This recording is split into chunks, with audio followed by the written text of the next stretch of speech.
حمد ماہر القادری۔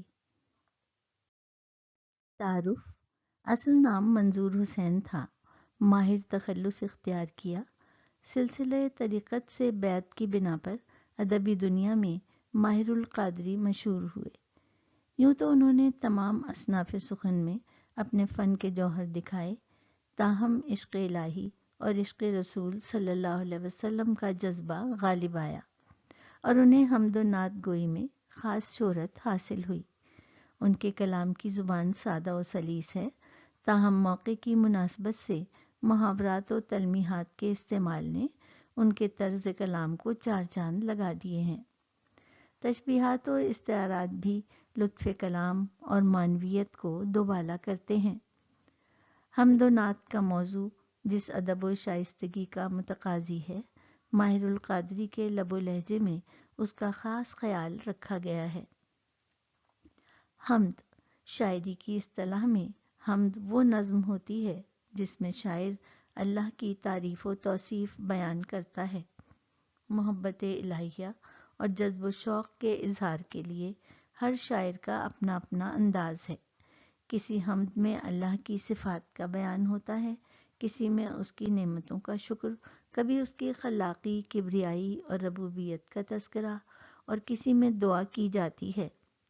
ماہر القادری کی اس حمد میں اللہ کی بے مثل خلاقی اور عظمت و شان کے بیان کے ساتھ اس نقطے پر زور دیا گیا ہے کہ اللہ کے وجود اور اس کی عظمت کا اقرار و اعتراف دراصل انسان کی جبلت اور اس کے شعوری ارتقاء کا فطری اور منطقی تقاضا ہے۔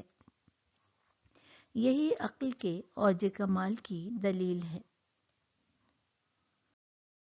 شعر نمبر 1: فکر و دانش کی ہے معراج خدا کا اقرار، یہی وجدان کی آواز ہے فطرت کی پکار۔ تشریح: شاعر ماہر القادری اللہ کی عظمت اور حاکمیت کا بیان کرتے ہوئے کہتے ہیں کہ اس قادر مطلق نے انسان کو عقل و شعور کی نعمت سے نوازا اور اشرف المخلوقات بنایا ہے۔ اس عقل کی بنا پر جب وہ کائنات پر غور و فکر کرتا ہے تو اللہ کے وجود کو تسلیم کرنے پر مجبور ہو جاتا ہے کہ اس کو بنانے والی کوئی عظیم ہستی ہے۔ یہ نظام کائنات خود بخود نہیں چل سکتا، نہ ہی یہ تمام چیزیں اپنی مرضی سے وجود میں آ سکتی ہیں۔ انسان کی عقل جیسے جیسے ترقی کے مراحل طے کرتی ہے، اس پر اللہ کی حاکمیت واضح ہوتی جاتی ہے۔ یہی عقل و شعور کا بلند ترین درجہ ہے۔ یہ انسان کے ضمیر کی آواز ہے اور اس کی فطرت کا تقاضا ہے کہ وہ اپنے خالق و مالک سے اپنا رشتہ جوڑ لے تاکہ اس کی یاد سے اس کا ذہن روشن ہو جائے اور دل کو اطمینان نصیب ہو۔ اللہ کا قائم کردہ نظام کائنات حیران کن اور ہر عیب سے پاک ہے۔ یہ اس کی وحدانیت، عظمت اور ربوبیت کا ثبوت ہے۔ جب عقل و شعور اللہ کے وجود کی آگہی سے منور ہو جاتے ہیں تو شاعر اسے عقل کی معراج قرار دیتے ہیں۔ بقول شاعر: دلوں کو معرفت کے نور سے تو نے کیا روشن، دکھایا بے نشاں ہو کر ہمیں اپنا نشاں تو نے۔ شعر نمبر 2: ذرے ذرے کی شہادت کہ خدا ہے موجود، پتے پتے کو احسانے کی صفت کا اقرار۔ تشریح: اس شعر میں ماہر القادری اللہ کی عظمت، خلاقی اور کاریگری کا بیان کرتے ہیں کہ اس کائنات کی ہر چھوٹی سے چھوٹی چیز گواہی دے رہی ہے کہ اس کا بنانے والا کوئی ہے۔ اس کی صفت تخلیق بے مثال اور بے پناہ ہے۔ شاعر پتوں کی مثال دیتے ہیں کہ اگر ہم انہیں غور سے دیکھیں تو ہر درخت اور پودے کے پتوں کے رنگ اور بناوٹ میں نمایاں فرق نظر آتا ہے، اگرچہ سب ایک ہی زمین سے اگتے ہیں اور ایک ہی باغ میں پرورش پاتے ہیں۔ انسان اپنی تمام تر عقل و خرد، توانائی اور دانائی کے باوجود ایک پتا بھی بنانے سے قاصر ہے۔ مادے کے ایک ایک ذرے اور چمن کے ہر پھول کی پنکھڑی میں ایک نئی دنیا آباد ہے۔ یہ بھی اللہ کی جاندار مخلوق ہیں، سانس لیتے اور نشو و نما پاتے ہیں۔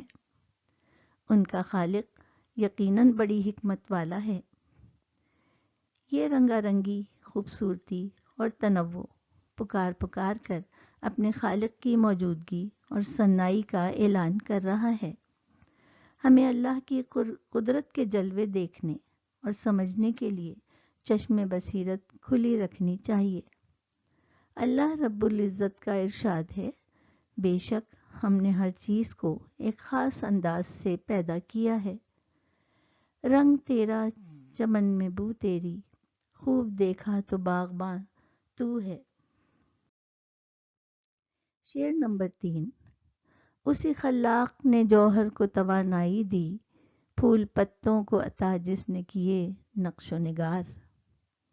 تشریح: ماہر القادری اللہ کی بے مثال قدرت، قوت تخلیق اور شان کا بیان کرتے ہیں کہ انسان جو خاک کا پتلا ہے، اس معمولی اور حقیر ذرے کو اس خالق حقیقی نے ایسی طاقت اور توانائی عطا فرمائی کہ وہ دنیا میں اللہ کا نائب اور بے پناہ صلاحیتوں کا مالک بن گیا۔ شعر کا ایک سائنسی پہلو بھی ہے کہ جب کسی بھی چیز یعنی بنیادی جوہر یا ذرے ایٹم کو توڑا جاتا ہے تو حرارت یا توانائی حاصل ہوتی ہے۔ وہ عظیم ہستی کون ہے جس نے ایک معمولی ذرے میں قوت کا خزانہ پوشیدہ رکھا ہے؟ بقول اقبال، لہو خورشید کا ٹپکے اگر ذرے کا دل چیریں۔ اللہ نے کائنات کی آرائش و زیبائش کے لیے رنگ برنگے پھول اور پتے پیدا کیے، ہر ایک کی اپنی دلکشی اور رنگ روپ ہے۔ ذرے ذرے میں تیری ثنا ہے، پتے پتے میں جلوہ تیرا ہے۔ شعر نمبر 4۔ اسی خالق اسی مالک کی ہے سب حمد و ثنا، آبشاروں کا ترنم ہو کے گل بانگے ہزار۔ تشریح: شاعر ماہر القادری کا دل اللہ کی محبت کے جذبے سے سرشار ہے۔ وہ نہایت سادہ و سلیس انداز میں فرماتے ہیں کہ اللہ کی تعریف ساری مخلوق کی فطرت کا تقاضا ہے۔ کائنات کا ذرہ ذرہ، سب جاندار اور بے جان چیزیں اسی کی عبادت میں مصروف ہیں۔ پہاڑوں سے گرتے ہوئے پانی اور جھرنوں کی روانی میں جو موسیقیت، نغمگی ہے، وہ دراصل اللہ کی حمد و ثنا ہے۔ صرف انسان ہی نہیں بلکہ چرند پرند بھی اپنی اپنی بولی میں اپنے خالق و مالک کی عظمت کے گیت گاتے ہیں۔ سورہ حشر میں ارشاد باری تعالی ہے کہ آسمانوں اور زمین میں جتنی چیزیں ہیں وہ اس کی تسبیح کرتی ہیں، اور وہی ہے جو اقتدار کا بھی مالک ہے، حکمت کا بھی مالک۔ بلبل کے نغموں میں شاعر کو اللہ کی حمد و ثنا سنائی دیتی ہے۔ یہی حال دوسرے پرندوں کے چہچہانے کا ہے۔ ہم ان کی بولیوں کو سمجھنے سے قاصر ہیں، تاہم یہ حقیقت ہے کہ ان کا اپنا طرز اظہار ہے۔ بلبل کی زباں میں گفتگو تیری ہے، گلشن میں صبا کو جستجو تیری ہے۔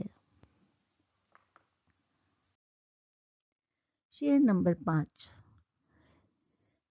یہ سب آیات الہی ہیں ذرا غور سے دیکھ، اس کی پھر حمد بیاں کر اسی خالق کو پکار۔ تشریح: شاعر ماہر القادری انسان کو غور و فکر کی دعوت دیتے ہیں کہ اگر تم عقل و شعور سے کام لوگے تو تمہیں ہر طرف اللہ کی قدرت کی نشانیاں نظر آئیں گی۔ اس کے جلوے ہر جاندار اور بے جان چیز سے ظاہر ہیں۔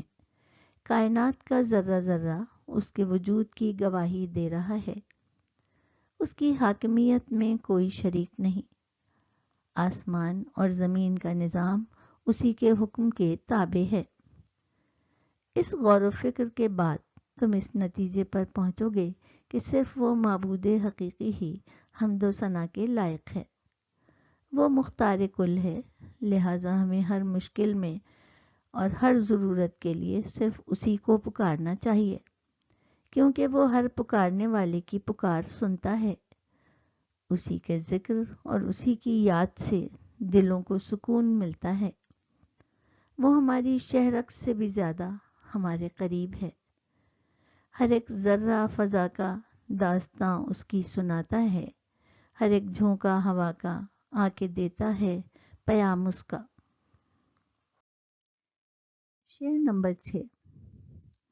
اس کی صنعت کے نمونے ہیں وہ نکہت ہو کے رنگ، اس کی قدرت کے کرشمے ہیں خزاں ہو کے بہار۔ تشریح۔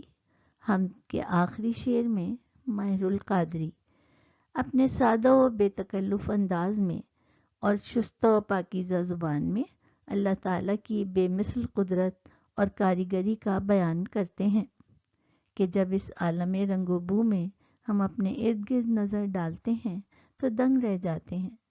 کائنات کی ہر چیز اس کی کاریگری کا منہ بولتا ثبوت ہے۔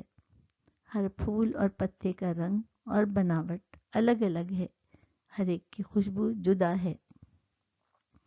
موسموں کا بدلنا، خزاں میں درختوں اور پودوں کا مرجھانا اور بہار میں سرسبز و شاداب ہو جانا، یہ سب اللہ کی قدرت کے کرشمے ہیں۔ وہ اپنی بے مثل خلاقی سے مردہ زمین میں جان ڈال دیتا ہے۔ انسان کی زندگی میں بھی بہار اور خزاں کی طرح خوشی اور غم کا دور آتا ہے۔ وہ اپنے بندوں کو آزمائش میں ڈالتا ہے اور پھر وہی مشکلات کو آسانیوں میں بدل دیتا ہے۔ ہمیں اس کی حمد و ثنا کے ذریعے اس کا شکر ادا کرنا چاہیے۔ نظام آسمانی ہے اسی کی حکمرانی سے، بہار جاودانی ہے اسی کی باغبانی سے۔